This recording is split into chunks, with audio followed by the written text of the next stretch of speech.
Maintenant, nous allons parler du thème du jour. Nous allons parler de la confiance en Dieu. Notre texte de base est tiré dans le livre de Proverbes chapitre 3, verset 5.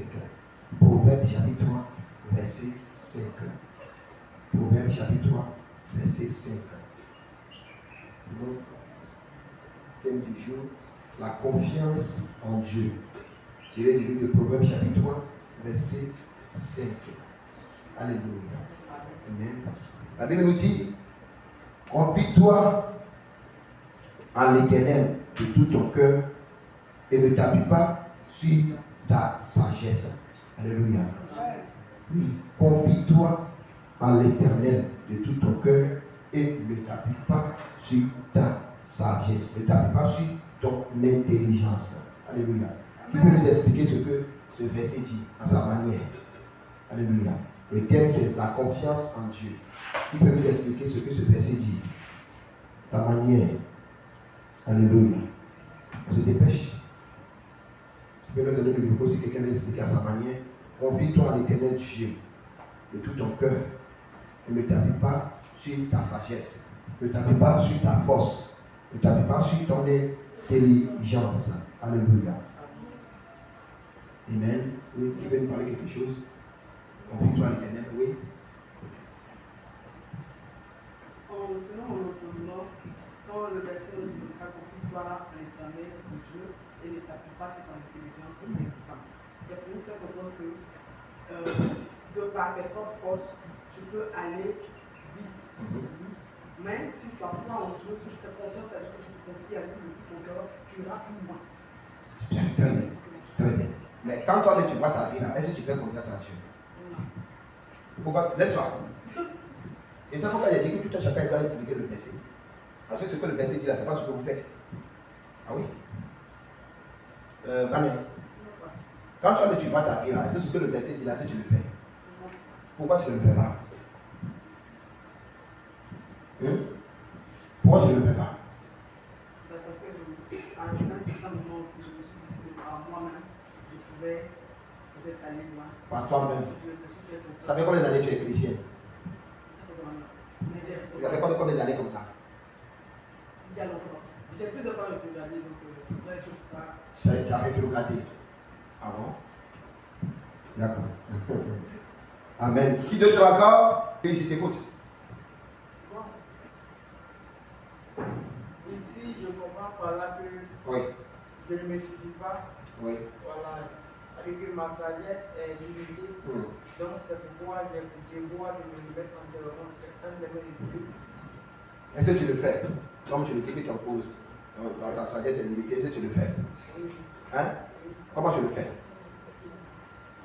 Tu le fais, puis dans la présence de Dieu, toi tu sors, tu te promènes là. Tu te confies à Dieu. Marc, tu te confies à Dieu comme ça. Je vous ai dit, quand il s'agit de l'œuvre de Dieu, on a dit de faire de moi, je ne suis pas avec ça. Il n'y a pas fait de dire des camarades de l'amitié, de machin. On m'en fout d'amitié. L'amitié ne m'apporte rien. On m'en fout de ça. C'est pour toi ta vie. Les gens de t'aider à aller de l'avant. Si tu dois que ça ne t'arrête pas, va où tu fais. L'église là, c'est investi dans le monde. Il y a des milliards d'églises dans le monde entier. Beaunois même ici, il y a presque 1000 églises. C'est ce que vous ne savez pas. Beaunois petit là, il y a presque 1000 églises ici. Ici à Yaoundé, il y a presque 1000 églises. Oui, je t'écoute. On travaille pour vous-même, pour me voir du pied. Ah, oui, je t'écoute, Joseph. Papa, sans l'Éternel, je n'ai pas de force. Sans l'Éternel, tu n'as pas de force. Mais est-ce que tu le fais? Mais pourquoi tu ne le fais pas? Vous avez chargé tous les soucis de la vie sur vos têtes. Comment vous voulez aller de l'avant? Vous aimez charger les choses du monde. Bien seulement, on avait parlé de ça tout à l'heure. Vous avez chargé tous vos soucis sur vos têtes. Assieds-toi. Vous pensez que vous-même vous pouvez y arriver? Non. Oui, mais on va y aller. En fait, moi je trouve que ce verset-là même est encore plus profond. Oui. Parce qu'il dit confie-toi en l'Éternel de tout ton cœur. Oui. Le tout ton cœur là, c'est ça qui fait la différence. Ah, oui. Ils n'ont pas dit confie-toi en l'Éternel, confie-toi en l'Éternel de ton cœur, mais ils ont dit de tout ton cœur. Donc ça veut dire qu'on ne doit pas se confier à Dieu à moitié. Ça dit on ne doit pas faire genre un pied dedans, un pied dehors. Moi en fait c'est comme ça que je comprends. Très bien. Il faut se confier à Dieu entièrement. Vraiment, il ne faut pas qu'il y ait de moitié. Un pas dehors, un pas dedans. Un pas dehors, un pas dedans. Ou bien pourquoi on va se confier à Dieu parce qu'aujourd'hui j'ai un problème d'argent, je viens chercher la maison de Dieu, le Seigneur n'a qu'à ouvrir cette porte de mon voyage, le porte de mon mariage, ou bien la porte de mon entreprise, dès qu'il finit d'ouvrir, c'est fini comme ça. La mentalité de beaucoup de chrétiens c'est comme ça. C'est quand ils ont des problèmes sérieux, ils ont tourné jusqu'à ils ont vu que ça ne va plus là. C'est là qu'ils derrière Jésus-Christ. Moi pas ça, je te regarde comme ça. Parce que les gens ne sont pas reconnaissants avec Dieu. La majorité des gens, c'est quand ça ne va pas, ils ont tout fait dans le monde. Ils ont fini, c'est les marabouts. Où ils peuvent aller, ils ont fini tout là. C'est là maintenant le dernier recours, ils courent pour venir derrière Jésus-Christ. Pourtant, ils vont te demander, ils vont te dire, ils sont des chrétiens. Elle dit chrétien là, la Bible, elle a bien précisé qu'il faut te confier à Dieu de tout ton cœur. Quand on parle de ton cœur, on parle de ton cœur, ton âme, ton esprit. La Bible parle de ton cœur, ton âme, de ton esprit. Je pouvais courir rapidement sur l'enseignement, mais je veux que tout chacun comprenne bien le verset. Pour que 2026 là, tu peux mettre tu dois mettre cela en pratique. Ne faut pas te confier à Dieu parce que c'est bien aujourd'hui là, comme il y a mal au pied, je veux que vous me guérissez. Je suis venu confier mon mal de pied à Dieu. Tu sors de là, tu as reçu la guérison et puis tu es parti. Mais c'est ce qu'on voit au niveau des chrétiens, la majorité des chrétiens c'est comme ça. C'est-à-dire, il sait Dieu par intérêt. Il sait Dieu par intérêt. Parce qu'ils ont besoin de quelque chose, Dieu finit de leur donner et puis il s'en fout. La Bible dit confie-toi, oui, Emmanuel. Voilà. J'entends par ce verset-là que je ne dois pas compter sur moi-même. Tu ne dois pas compter sur toi. Je ne peux rien de moi-même. Je ne peux rien de Toute toi. chose, je dois m'appuyer sur Dieu. Oui. Tout ce que tu dois faire, tu dois compter sur Dieu. Emmanuel, est-ce que tu le fais? Oui, papa, oui, je le fais. Comment tu le fais? Je le fais. Par mes prières, par mes supplications, et puis par, comment on appelle là, par ma manière de me comporter en entreprise, en société. Quand tu confies toute ta vie, ton cœur à Dieu, tu n'as plus besoin de douter de quoi que ce soit. Tu n'as plus besoin de douter. Tu n'as plus besoin de t'inquiéter. Parce que si la Bible nous dit que nous vivons dans un monde aujourd'hui d'incertitude.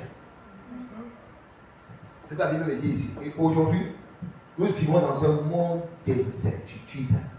Ça veut dire que les chrétiens ne sont plus focalisés sur Dieu. Leur cœur est loin de Dieu. Là, quand tu vas parler, on dit hé! Attends, chacun sa manière d'adorer Dieu. Notre corps est mieux de regarder les gens comme ça. Oui, c'est comme ça les chrétiens, de la mentalité qu'il y a. Ah, le juge je meurs là. Si tu ne veux pas aller s'arrêter devant la porte du paradis, il faut fermer la porte du paradis sur lui. Oui, c'est comme ça les chrétiens. C'est pas parce qu'on n'entend pas, il y a beaucoup de choses qu'on entend. Il y a beaucoup de choses qu'on connaît, mais on attend, mais on le voit. On ne s'occupe pas de ça, nous on est focalisé sur autre chose. Et comment un chrétien peut parler comme ça? On te parle de ta vie, ce que toi tu as fait. Il dit, mais si le juge je meurs là, si tu veux pas aller t'arrêter devant la porte du paradis, si tu veux pas là, pour me chercher si tu vas aller en enfer, tu vas pas le paradis. La Bible dit, pour te confier à Dieu.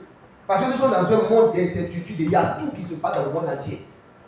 Maintenant, on a dit quoi ici? On a dit, mais les gens se plaignent, puis non, mes parents m'ont effacé, mes parents m'ont fait du tort, ou mon ami, ma femme, mon mari, les marchés par-ci, par-là. Donc, du coup, ils abandonnent. La Bible dit quoi? Il faut pardonner d'abord. Demande pardon. Je parlais de ton Dieu là. C'est un Dieu qui pardonne. Après le pardon vient la guérison. C'est après le pardon qu'il y a la guérison. Dieu ne peut pas te bénir sans le pardon. Nous sommes dans un monde d'incertitude. Tu dois dire à Dieu, tu dois t'éloigner de tout ce qui est incertitude. Quand la Bible parle de l'incertitude, la Bible parle de tout ce qui est mot de ce monde. On voit ici, on ne peut pas quitter ici. Tout ce qui est mot de ce monde, maladie, problème d'argent, loyer, qu'on appelle, tout. Ça ne va pas. Mais la Bible te dit que, malgré au milieu de, peut-être que tu es au milieu de ces incertitudes, il ne faut pas les regarder. Toi, ton cœur n'a qu'à se focaliser seulement sur Dieu. Ton cœur doit se fixer sur Dieu. Les chrétiens aujourd'hui, là, tu ne peux même pas les reprendre pour dire non, je vais vous encadrer, je vais vous former. C'est difficile. Chacun fait ce qu'il peut, chacun a poussé ses ailes. Chacun connaît la Bible. Les gens ont fait déjà 30 ans dans le ministère, 10 ans dans le ministère, 15 ans dans le ministère. Il y a des choses, tu dois obligé de regarder la vie des chrétiens comme ça. Et je ne sais pas à qui tu dois le dire tel type de père. Nous, on n'a pas passé par ce moment. Nous, on n'a pas passé par ce moment. C'est une manière de vous encadrer, de vous dire non, focalisez votre foi sur Dieu. Mais quand quelqu'un met sa foi, son cœur sur Dieu, et Rien ne peut plus t'effrayer de ce monde. Aucune incertitude ne peut barrer la route entre toi et ton Dieu. Il n'y en a pas. Souvent, je sais qu'il y a beaucoup de personnes qui se posent la question, mais lui, là, comme il est préfigurant, il y a des yeux comme ça, il regarde, il avance. Mais moi, j'avance parce que tout ce qui est incertitude là, ce n'est pas ma camarade. On n'est pas lié. Moi, je suis lié à tout ce qui est bénédiction qui est destiné dans la Bible, dans la vie des enfants de Dieu. Tout ce qui, la Bible a dit qui concerne la destinée des chrétiens, qui doit se réaliser là. Ma vie est liée à cela. Vous devez comprendre cela. Chaque fois que Seigneur, moi, ma destinée là, est liée à toutes tes paroles. Tout ce qui est écrit dans la Bible, qui concerne moi, ma destinée, ma vie est liée à cela. Tout ce qui est incertitude, qui ne doit pas m'aider à passer, ou bien tout ce qui est dans le monde, qui ne peut pas me permettre d'atteindre mes objectifs et mon niveau, je vais loin de cela.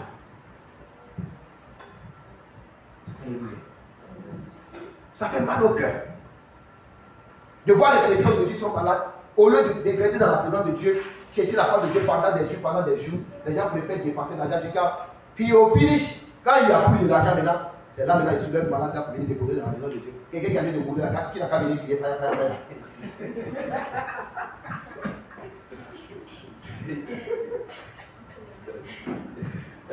Moi je suis très compliqué.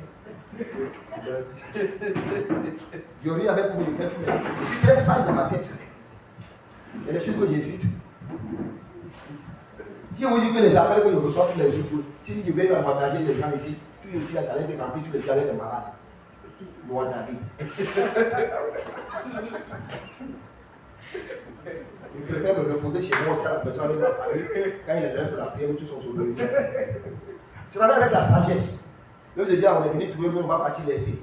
Moi, je viens venir ici. Quelqu'un est couché, tu as dépassé tout ton argent, crier, faya. On finit maintenant, il n'y a pas l'argent pour faire offrande. Prophète, tu vas faire. Si tu vas faire comment il va manger. Si tu vas faire, il n'y a pas pour payer mon loyer.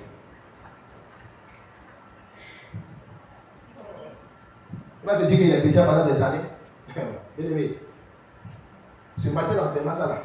Il était là, il était dans la douche. Et puis le Seigneur me parlait de certaines personnes. Il dit, il faut aller donner cet enseignement pour que les gens puissent comprendre. Ah oui, c'est pas du tout intéressant de nous dans le Seigneur. Mais les gens ne vont pas finir de dépenser tout ce qu'il faut. Je ne parle pas pour donner seulement à moi ce que je vais manger. Mais pour eux-mêmes, leur vie, ce qu'ils doivent utiliser demain. Et tu prends pour aller donner aux médecins. Moi, à l'hôpital, à la pharmacie, les marchés. Tu finis maintenant, tu fais comment pour pouvoir continuer à vivre. Tu vas pas te payer les médicaments à la pharmacie et tu mets maintenant propriété de maison bien derrière toi, tu vas dire non, l'argent là, j'ai plus pour les médicaments à la pharmacie. Pharmacie et propriété de loyer là, propriété de maison n'ont rien à voir en commun. N'ont rien à voir en commun. Quand le papa qui fait sortir de sa maison, lui c'est son argent qui l'intéresse. Je me demande mais comment les chrétiens même là, comment nous les chrétiens même là, on mène notre vie, comment on arrive à faire confiance à Dieu, comment on arrive à courir en Dieu que la première des choses, quand quelque chose ne va pas dans notre vie, on doit courir dans la maison de l'éternel Dieu d'abord. C'est la différence entre les chrétiens et les autres anglophones. Eux là, quand ils commencent en même temps, ils courent dans la maison de Dieu d'abord. Même si la personne doit subir opération, il dit pour que Dieu mette sa main dedans d'abord, avant que tu ailles m'opérer, se faire opérer. C'est comme ça qu'ils procèdent. Même si j'ai dit qu'on doit m'opérer, il n'y a pas de problème. Mais à l'opération là, je ne peux pas passer cette opération tant que je n'ai pas confié l'opération ma vie à Dieu d'abord. Et c'est ça qui fait que quand il rentre dans la maison de Dieu, au lieu de les opérer, le Seigneur opère le miracle pour prouver au monde entier que lui là, il est le Dieu qui peut tout. Parce que la personne, elle a vu les médecins d'abord.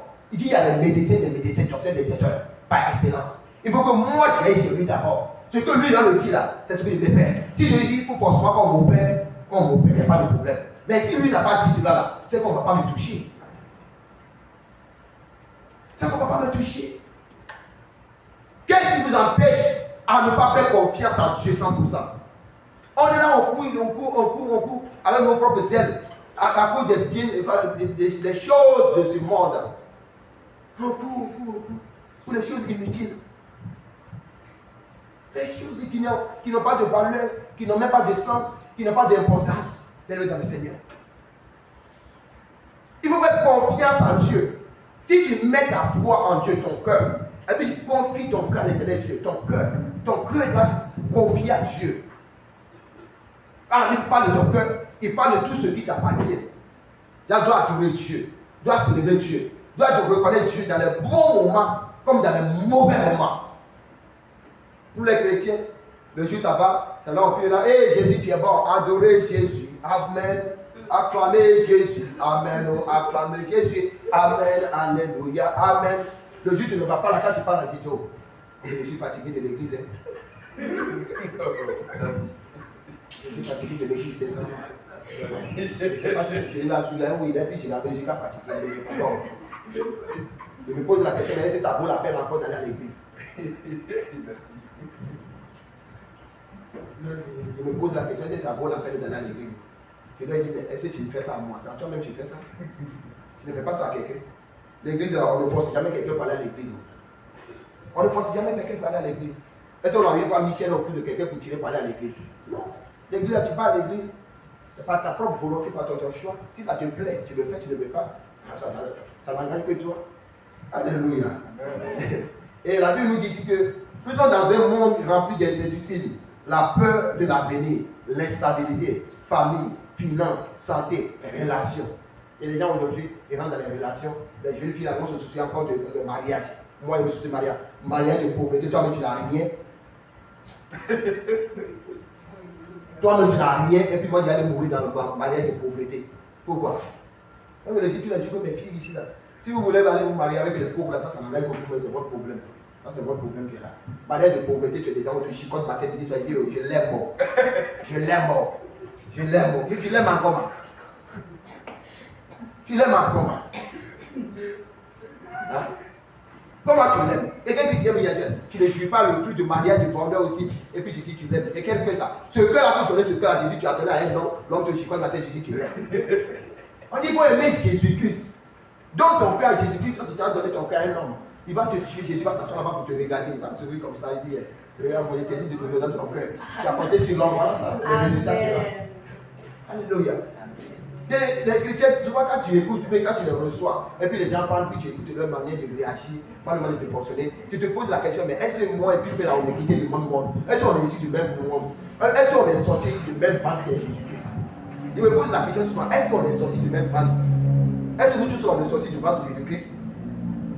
Si nous sommes sortis du ventre d'Adam, comme on le dit, que notre ami c'est Adam, qu'on appelle Abraham, bien le Seigneur. Je pense que si on est sorti du ventre d'Abraham, il y a des actes qu'on ne doit pas poser. Alléluia.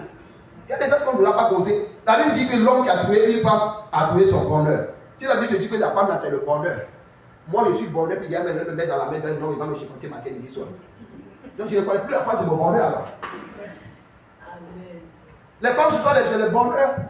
La Bible dit que la femme, c'est le bonheur des hommes. Oui, c'est toute une richesse, c'est de l'or. C'est tout ce qu'il faut. Et donc, laquelle il y a le foyer, quand il y a la joie, il y a la paix, il y a l'harmonie là. Tout avant, tout évolue comme il le faut. Il n'y a pas de souci, il n'y a pas d'inquiétude. La famille prospère dans le droit chemin. La bénédiction coule à flot. Mais quand ça ne va pas dans le foyer, l'homme, tu es homme de Dieu, tu es homme d'affaires, tes affaires ne peuvent pas prospérer. Pourquoi? Parce que ton université est troublée avec d'amour, de relation. Raison pour laquelle la Bible nous dit de donner nos cœurs à Dieu, de faire confiance à l'éternel Dieu. Alléluia. Bien-aimé dans le Seigneur, nous allons prendre le livre de Hébreux chapitre 11, verset 6. Prends Hébreux chapitre 11, verset 6. Alléluia. On va voir quelque chose. Hébreux chapitre 11, verset 6.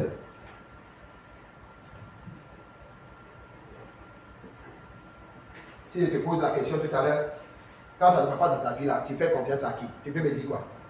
Quand ça ne va pas dans ta vie là, tu fais confiance à qui? Hein? Quand ça ne va pas dans ta vie, tu fais confiance à qui? À Dieu. Toi, tu fais confiance à Dieu? Hébreux 11, verset 6. Oui. Qu'est-ce que la Bible dit là-bas? Madame. Oui, si tu es là-bas, c'est Emmanuel. Oui. La Bible dit quoi? Et la parole de Dieu. Oui. Hébreux chapitre 11, verset 6. Or, sans la foi, il est impossible de lui être agréable. Car il faut que celui qui s'approche de Dieu croit que Dieu existe. Oui, il faut que la personne sache que Dieu il existe. C'est-à-dire quand tu donnes ton cœur à Dieu, tu dois savoir que Dieu effectivement il existe. Sans la foi. Et qu'il est le rémunérateur de ceux qui le cherchent. Rémunérateur, ça veut dire quoi? Ça veut dire celui qui paye. Celui qui paye. récompense, qui bénit. Hein? Il bénit ceux qui, il bénit.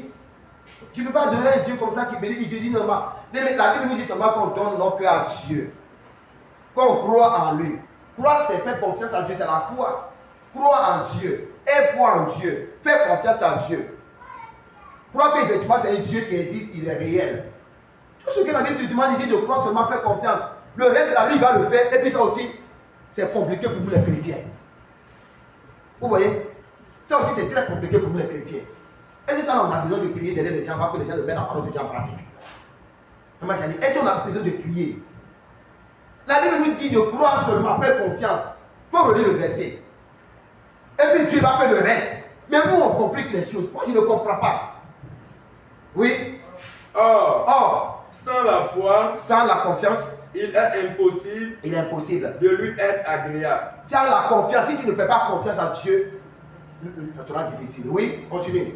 Car il faut que celui qui s'approche de Dieu, ceux qui s'approchent de Dieu, qui font confiance, qui font foi, qui mettent une foi en Dieu, doivent savoir que Dieu existe. Tu dois savoir que premier d'abord que Dieu là, si je mets foi en Dieu, je crois en Dieu, je mets ma foi en Dieu, je fais confiance en Dieu, ça veut dire que Dieu, effectivement, il existe, il est réel.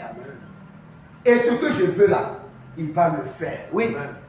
Et qu'il est le rémunérateur, il est le rémunérateur, oui, de ceux qui le cherchent. De ceux qui le cherchent. La Bible a donné le nom des hommes de Dieu là-bas, plein.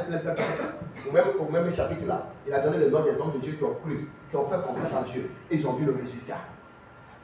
Alléluia. Il dit de pouvoir faire confiance à Dieu seulement. Et Dieu qui est le rémunérateur qui paye là. C'est-à-dire, ta confiance en Dieu, ça paye. Amen. Il n'a pas dit de venir travailler comme on travaille au bureau 7h du matin et puis on descend à 18h. Il dit croire, mets ma parole en pratique. Prie.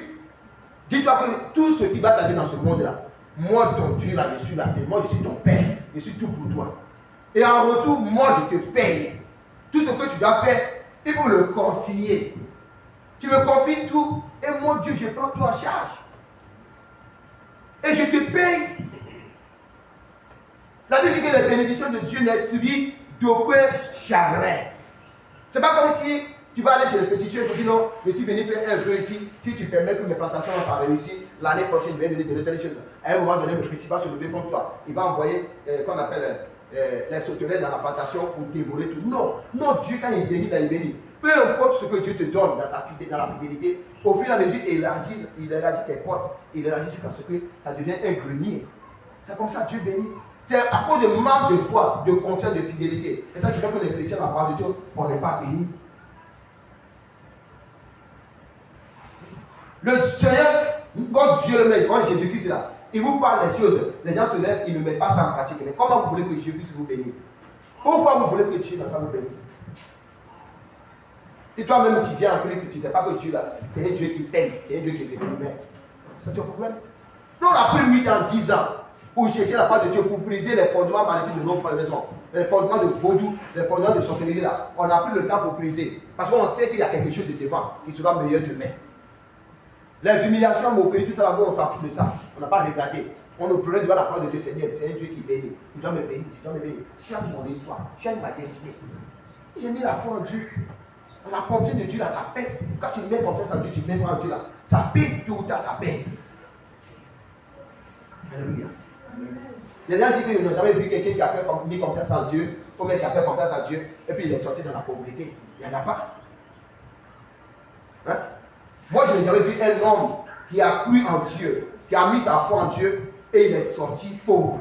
Il n'y en a pas. Ça veut dire que vous voyez, les chrétiens sont là. Le Dieu n'arrive pas à les bénir. C'est parce qu'ils ne font pas foi en Dieu, ils n'ont pas foi en Dieu, ils ne font pas confiance en Dieu, ils ne croient pas en Dieu. Ils voient l'église parce qu'il faut aller à l'église.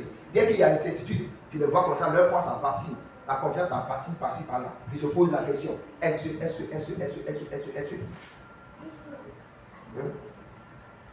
Même Vanessa, même elle a bien fait de dire tout à l'heure, quand je l'ai reçu, elle n'a pas dit, oh, Dieu ne me répond pas ici, mais pourquoi il ne répond pas? Si tu ne réponds pas ici, là, il répond ici. Peut-être que c'est toi, il ne répond pas. Dieu répond. Pourquoi Dieu ne répond pas? Dieu répond aux gens. Peut-être que toi, tu n'es pas en mesure. Tu n'es pas, oui, la position que tu dois adopter pour que tu puisses te bénir, peut-être que tu n'es pas dans cette position, c'est tout. Sinon, Dieu répond aux gens. Alléluia. Amen. Alléluia. La Bible définit la confiance comme si. La confiance, c'est s'appuyer sur quelqu'un, se reposer sans crainte. Alléluia. Voilà, c'est de dépendre de la personne volontairement. Alléluia. La confiance, c'est se reposer pleinement sur le caractère, la parole et la puissance de Dieu, même sans comprendre les circonstances. Alléluia. La confiance, c'est se reposer pleinement sur le caractère, la parole et la puissance de Dieu, même sans comprendre les circonstances. La Bible a bien défini. Il faut se reposer sur le caractère de Dieu, sur la parole de Dieu, sa puissance. Tout. Même sans se comprendre. Même si tu ne comprends rien, continue comme ça, va en avant. Alléluia. C'est-à-dire même pendant ton parcours de christianité, ou bien, comme il y a un passage où vous chantez, dans mon parcours sur la terre, tout peut sombrer, ou bien c'est pas ça. Il y a un cantique comme ça, non? Oui. Mais quand vous chantez cantique, qu'est-ce que ça vous dit? Moi je ne comprends pas. Dans mon parcours sur la terre, tout peut sombrer. Dans ma marche avec le Seigneur. Oui, mais d'après, qu'est-ce qu'il a dit? Mais il est Emmanuel.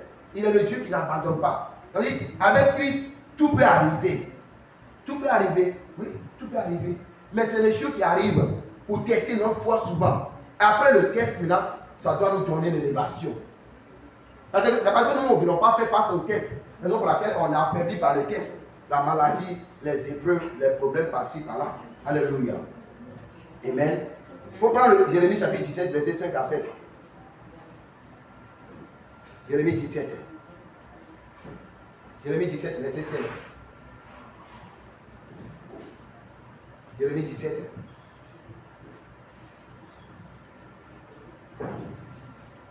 Verset 5. Oui, jusqu'à 7. Oui. Jusqu'à 7. J'ai lu la parole de Dieu. Oui. Jérémie chapitre 17, à partir du verset 5. Ainsi parle l'Éternel. Maudit soit l'homme qui se confie dans l'homme, qui prend la chair pour son abus, et qui détourne son cœur de l'Éternel. Là, on a vu tout à l'heure de l'autre côté, la Bible dit, on doit donner notre cœur à Dieu. Ici, il dit, maudit c'est la personne qui détourne son cœur de l'Éternel. C'est-à-dire, l'homme qui a donné son cœur à son mari, à sa femme, qui ne donne pas son cœur à Dieu, il maudit. Alléluia, continue. Verset 6. Il est comme un misérable dans le désert. Oui. Et il ne voit point arriver le bonheur. Alléluia. Alléluia. Vous voyez ce que la Bible nous dit? Et quand tu ne donnes pas ton cœur à Dieu, tu ne peux pas nager dans le bonheur. Il faut que tu donnes ton cœur à Dieu d'abord avant de commencer à nager dans le bonheur. Parce qu'il a dit qu'il est un Dieu qui rémunère. Lui, il a besoin de ton cœur. Il a besoin que tu lui fasses confiance. Alléluia. Et en retour, lui-même va te bénir. Mais si tu ne le fais pas, sache le que tu vas mener une vie de pauvreté, une vie de difficulté. Et à un moment donné, nous, on va s'asseoir pour faire le bilan de notre vie. On va dire, mais cette année-là, ça n'a pas marché. Quelle a été ma relation avec le Seigneur? Quelle a été ma relation? Est-ce que j'ai bien servi Dieu? Moi, je me pose la question tout à Dieu. C'est ça qui fait tout le temps, je suis en rêve. À chaque fois, quand il y a quelque chose qui veut me tenter, je dis, mais Seigneur, qu'est-ce que tu me reproches? Mais quels sont les actes que je pose actuellement qui peuvent me loyer de ta présence? C'est très simple. Je ne peux pas faire un mois sans poser la question à Dieu. S'il y a quelque chose, le Seigneur me met, je dis, fais comme ça, me ramène sur le droit chemin. Je mets quoi? Mais j'évite, je continue le chemin. Ayez l'habitude de faire cela. C'est une manière de corriger pour me votre vie. Seigneur, qu'est-ce que tu me reproches à l'instant là, actuellement là? Quels sont les actes que je pose qui ne te plaisent pas, qui me loignent de toi, mais qui m'empêchent d'atteindre mes objectifs? Alléluia. Posez la question à Dieu de temps en temps. Et le Seigneur va vous répondre. Parce que lui, il aime les choses comme ça. C'est pas qu'il veut voir, ah, mon enfant là, il veut marcher dans le droit chemin. Donc s'il y a quelque chose qui n'est pas bon, ok, Dieu te révèle cela rapidement. Alléluia. Fais un examen de ta vie de temps en temps.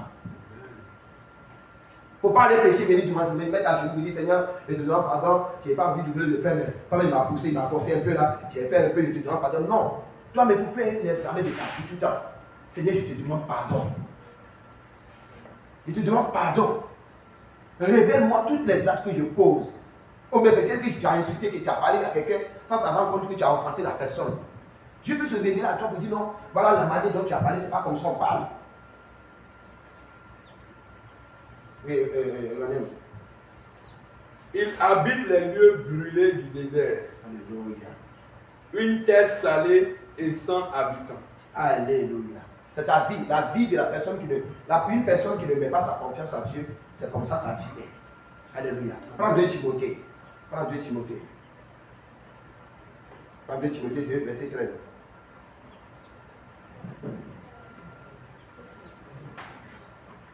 Timothée 2, verset 13. J'ai eu la parole de Dieu. 2 Timothée 2, verset 13. Si nous sommes infidèles, il demeure fidèle. Dieu, lui, il est toujours fidèle. Il n'est jamais infidèle. C'est nous, nous sommes infidèles. C'est ce qu'il avait dit. Nous, les chrétiens, nous sommes infidèles. Mais Dieu, lui, il est fidèle. Dieu nous appelle à la fidélité. C'est la raison pour laquelle j'ai dit tout à l'heure que nous devons faire un examen de nos vies au moins une fois dans le mois. Fais un examen de ta vie une fois dans le mois. Seigneur, qu'est-ce que tu me reproches? Quel est l'acte que j'ai posé qui m'a éloigné actuellement de ta présence? La Bible dit, nous sommes fidèles, les hommes sont infidèles, mais Dieu lui est toujours fidèle. Il ne trahit jamais sa confiance. Il ne trahit jamais son alliance. Faisons de temps en temps un examen de notre relation avec le Seigneur pour comprendre à quel niveau nous sommes. Ayez l'habitude de le faire. Et ceci va vous ouvrir beaucoup de portes. Ceci va vous éloigner de beaucoup de choses. Amen. Amen. Bienvenue dans le Seigneur. Nous allons même faire notre enseignement du jour. Sur les midi.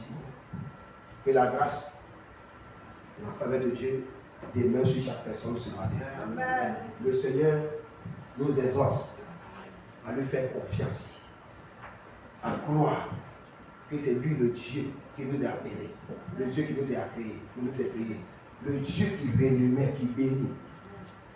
C'est tout ce que le Seigneur nous demande. Pas autre chose. Qu'on mette notre confiance en lui. Qu'on croit sur lui, peu importe les incertitudes de ce monde, lui l'Éternel Dieu, il est avec nous, c'est un Dieu, il est fidèle. Alléluia. Que Dieu bénisse sa parole ce matin. Amen. Et la parole de Dieu soit avec nous. Nous sommes à travers le Seigneur.